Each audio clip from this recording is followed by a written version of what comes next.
Good morning, and welcome to Soluble, American Political Central.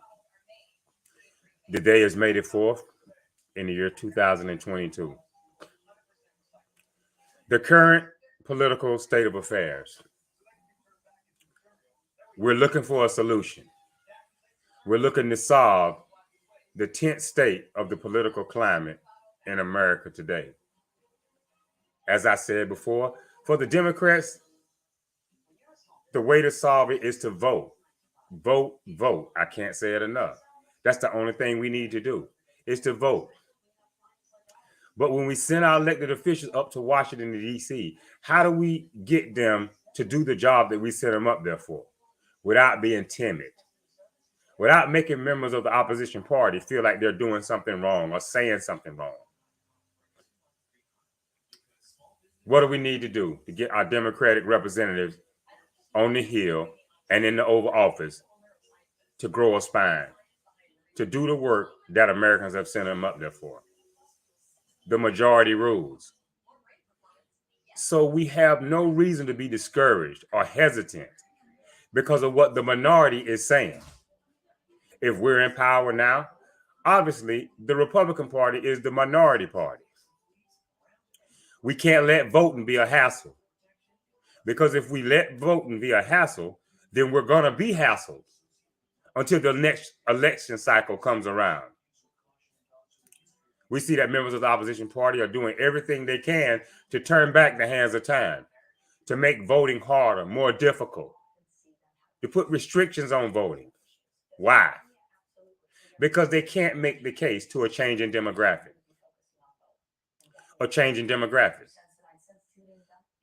We have Democrats who are representing the party of the American people, the will of the American people, trying their best to do it. They don't get it right all the time, but they're trying their best to do the work that we, the American people, have sent them up to do.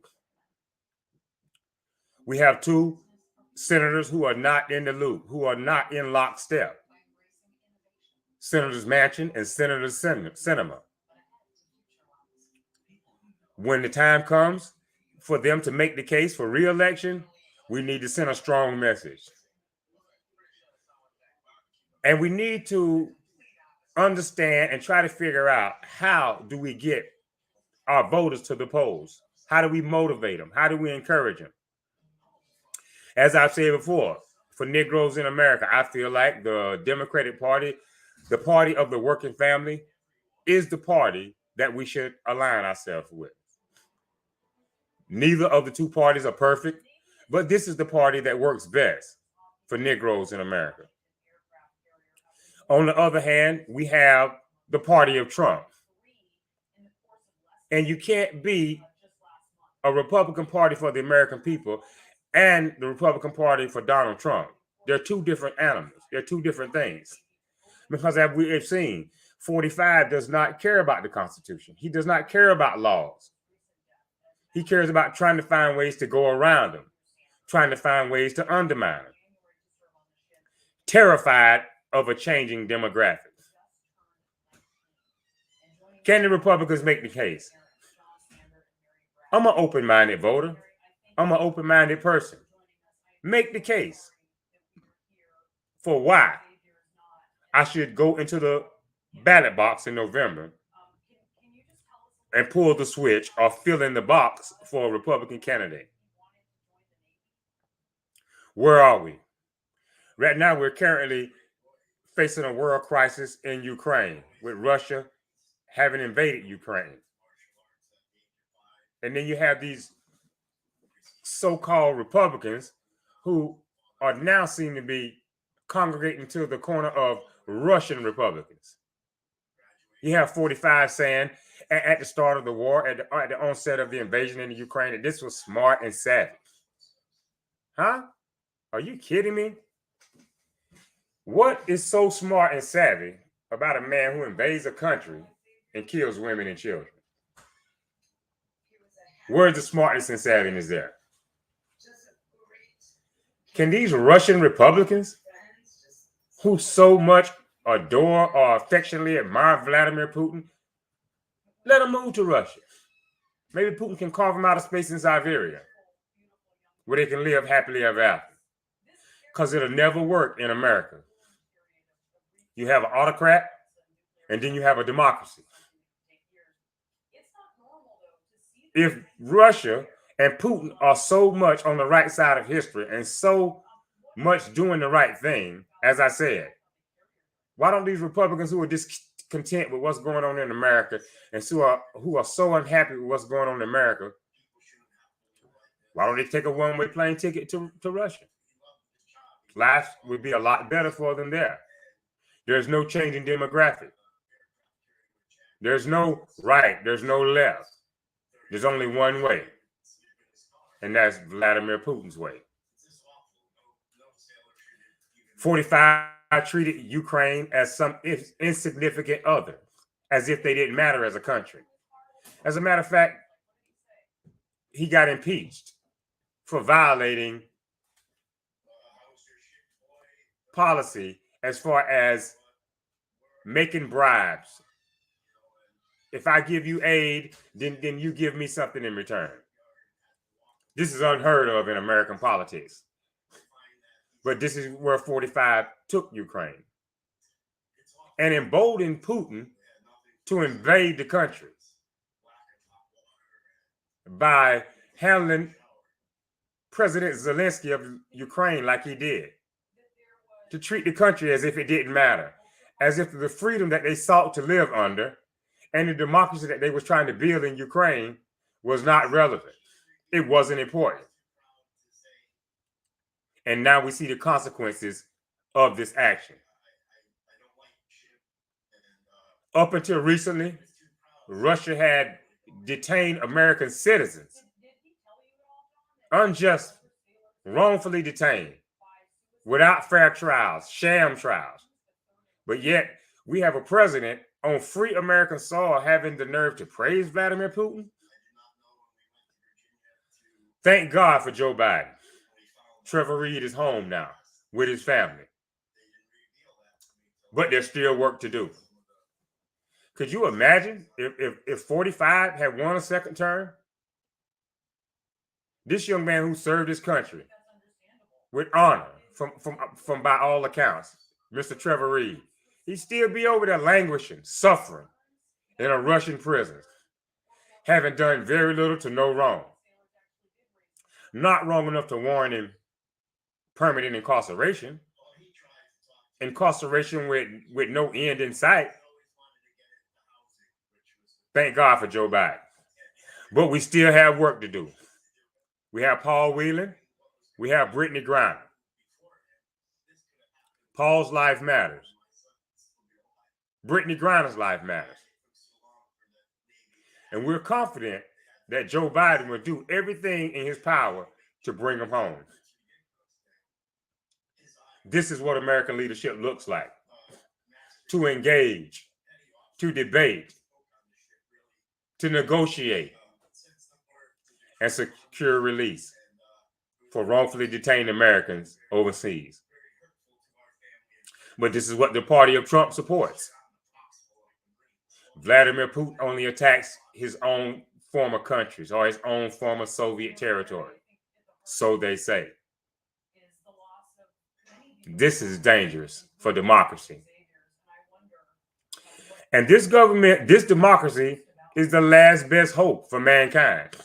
You're not going to find a better system.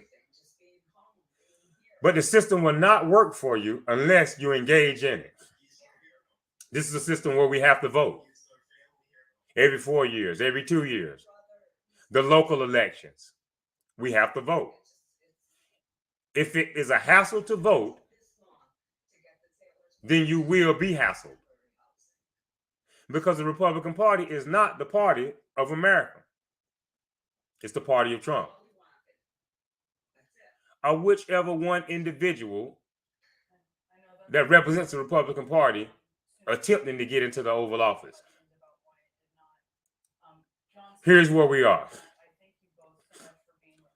The party of Trump versus the party of the American people. And if you don't go and vote, America will go backwards. It will go backwards, no doubt, without a shadow of a doubt. The changing demographic in America has Republicans terrified. They'll lie, cheat, steal, do anything unethical. Call voting officials to try to change numbers, to try to generate up some numbers for them, some fictitious people with fictitious social security numbers or whatever it takes to maintain power. The big lie was terrible for democracy. This is another thing that makes this party dangerous. 45 came into office. Immediately, blood on his hands. Immediately, blood of American citizens on his hands. This could cause you to lose an election. So therefore, it's not a big lie. He's done everything he could in his power to get voted out of office. How does a Republican lose Arizona? Barry Goldwater must be rolling over in his grave right now. I'll tell you how. You belittle an American patriot, a statesman who served his country with honor and dignity in the name and form of John McCain, a patriot, a warrior, a fighter for democracy, passes away. And the president doesn't even want to fly the flag at half-staff. Arizona wasn't stolen. What happened was Arizonians became fed up. And they said enough already. For an Arizona champion like John McCain, they defended him. And therefore they gave the state to Joe Biden because Trump wasn't worth it. It wasn't a big lie. It wasn't stolen. Blood on his hands, disrespecting the Constitution. He declared a war on coronavirus, then threw the white flag with voodoo witch doctors claiming there was a cure, saying take hydrochloroquine that was never something that was approved by the FDA or the leading scientists who were heading up looking for solutions for the pandemic. Injecting yourself with bleach. How ludicrous. This can lose an election. By all accounts, surveys, questionnaires, polls, he lost the debates. Joe Biden cleaned his clock in the debates. He couldn't even denounce a hate group. Difficult. Something that should have been so easy. And these are Ronald Reagan Republicans. I beg to differ. So we're looking for a solution. As I said here at Soluble, we're always looking for the solution. We're willing to debate the facts, let the chips fall where they may, and let the American people decide. There's no reason to gin up lies, gin up conspiracies, fear-mongering, the need for all these fake investigations. And then after the election is over, the investigation is over. It served its purpose. It deceived. It tricked. It fooled. And we got ourselves into office. It worked with Willie Horton and Michael Dukakis. And ever since then, Republicans can't take it out of their playbook. As I said, it's a major part of their playbook. When do they attack the Democrats on the issues? When? Come at Joe Biden on his policies. And as I said before, this is a man who should have been retired, who should have been somewhere on his back or front porch in his rocking chair, enjoying the rest of his days with his grandchildren, reminiscing on his time of service in this country. So instead of let's go Brandon, we should be singing the praises of Joe Biden because he was the last best hope for democracy. This is the current state of political affairs in America. And we want to solve it.